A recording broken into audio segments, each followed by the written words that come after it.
Vaina chuan guitar lesson thar kan zir hau lenga vaina kan zir hau le tur chu Lalenkawli Pautu in Lenlai rual lo tilha sakha guitar Perhdan kan zirang helai jin kan langa aniam adi sang asi chuan G7 hi kan hmang telanga D7 hi kan hmang tel zeu bokang chuna top chorus a E minor kan hmang tel bokang tiang kan strumang down down up down up tikhan down down up down up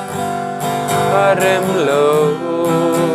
nang nen len dun hi endang va mi lo lung rum pui ipiana tikhan khami strumming pattern mangkhan alapum pui chu kan strum liang ala nen karam play lenga uluk da vinilo ngai thale don ya